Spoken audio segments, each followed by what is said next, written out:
Economia, Juliana Rosa. Salve, salve, Juliana. Vem cá, tem notícia boa? Eu gosto quando você dá notícia boa, já falei isso pra você. Todo mundo, aliás, gosta de ouvir Quem você não dando gosta, notícia boa. né? Opa, notícia boa é sempre bem-vinda. Conta pra nós, o que tem de bom aí que você identificou e pescou e que resolveu trazer pra gente agora? Bom dia, aliás, não, boa tarde. Boa tarde, Eneg, boa tarde para a Débora, para o Oi, Fábio e para o Ju. nosso ouvinte.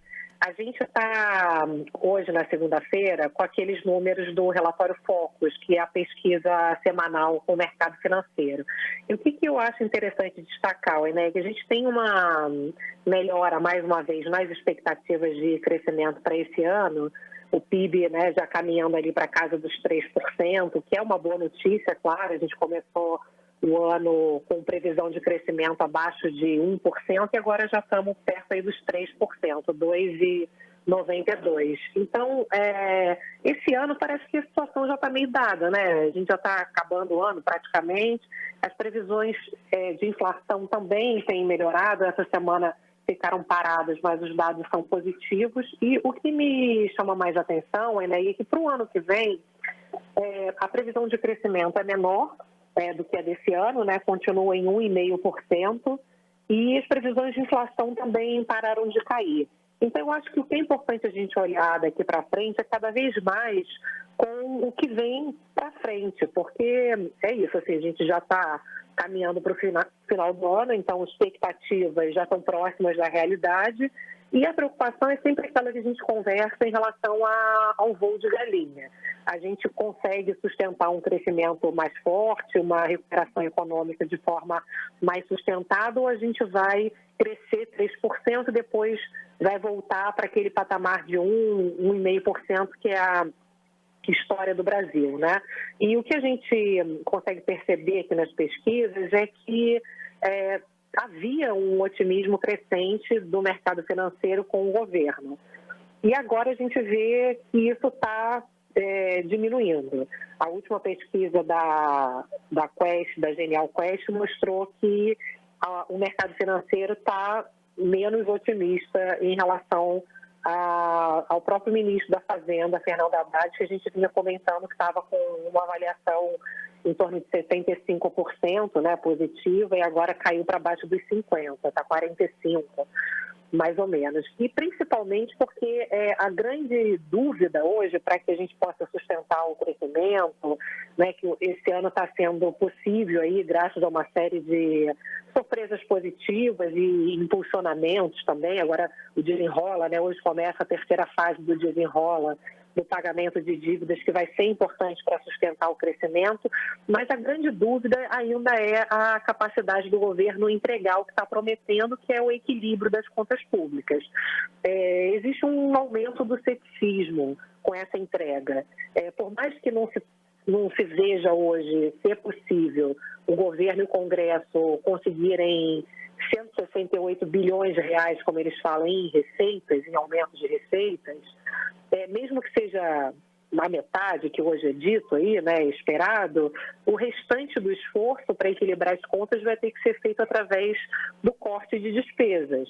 E isso é possível? Mas exige uma vontade política, né, principalmente. Então, isso ainda precisa estar mais claro, sabe, Eneg, para que a gente, de fato, possa se blindar de um ambiente internacional que está pior. A gente, na semana passada, falou disso, né? Estados Unidos avisando que vão ter que subir mais os juros, ou seja, você tem uma pressão de dólar para cima, uma pressão de inflação para cima do mundo, né? E se a gente não fizer o nosso dever de casa aqui, a gente começa a ficar limitado na capacidade de crescimento.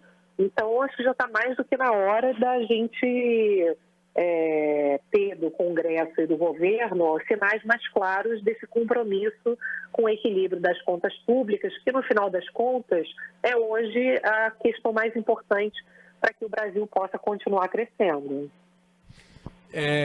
Para encerrar, a gente tem um novo normal no mundo, que são juros mais altos na média. Quer dizer, mesmo se você pegar as discussões entre os economistas, os especialistas, eles falam que os novos juros neutros, aqueles que nem ajudam a economia a se expandir nem a retrair, estão mais altos de uma forma geral. Então, de uma maneira geral, você tem um dinheiro mais caro, portanto, menos fartura de recursos.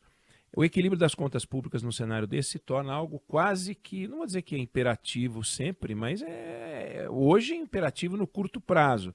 E se o namoro ao arcabouço, né, as loas ao arcabouço, os elogios ao arcabouço no primeiro momento foram fortes, agora bate aquela ressaca de dizer, a gente foi a favor do arcabouço, tinha que ser, porque tinha que entrar alguma coisa no lugar de um teto que tinha falido, mas esse equilíbrio, para o qual, aliás, Juliana, você vem chamando a atenção há muito tempo, esse equilíbrio das contas públicas parece muito mais desafiador, e daí talvez venha o desânimo, né? Muito mais desafiador do que parecia, apesar de algumas vozes falavam isso, e hoje todas as vozes falam que é extremamente desafiador. No Canal Livre com o Fernando Haddad foi uma das suas perguntas, se não a primeira, sobre isso. E se não fizer, qual é o plano B?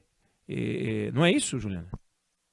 É isso que você está falando do chamado juro neutro, é uma questão que mudou completamente na semana passada, né? Porque o próprio Banco Central americano deu a entender que agora, para poder equilibrar o crescimento com a inflação, que é o chamado juro neutro, aquele juro que nem estimula, né, a economia, nem joga para baixo, teria aumentado nos Estados Unidos.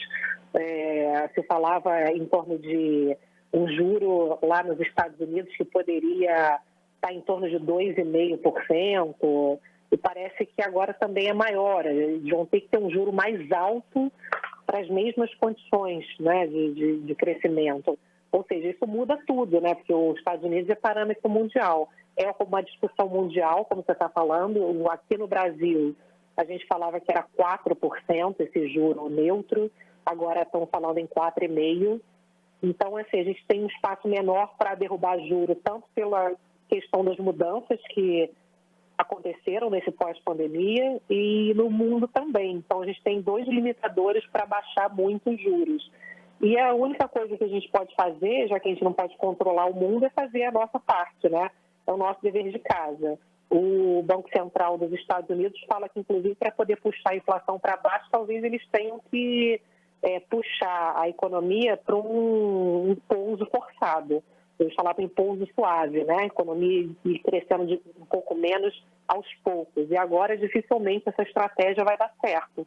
Ou seja, é um mundo que piorou da semana passada para cá. Então, é fato que os bancos centrais normalmente são muito conservadores, né? Eu lembro de uma frase que os economistas sempre falam que o papel do Banco Central, acho que era de um presidente do Banco Central americano, uma frase que falava que o papel do Banco Central é tirar a tigela do ponche quando a festa começa a ficar animada. É ser o chato de plantão, né? Então, esse o papel do Banco Central aqui no mundo, ser mais conservador. Pode até ser que ele esteja sendo conservador demais, mas é importante que a gente faça o que for possível para, caso essa visão conservadora aí se realize, a gente não ficar contando com a boa vontade mundial, né? É isso. É isso aí. Juliana Rosa, Economia com você. E você volta amanhã para conversar com a gente. Valeu, brigadão, beijo. Beijão.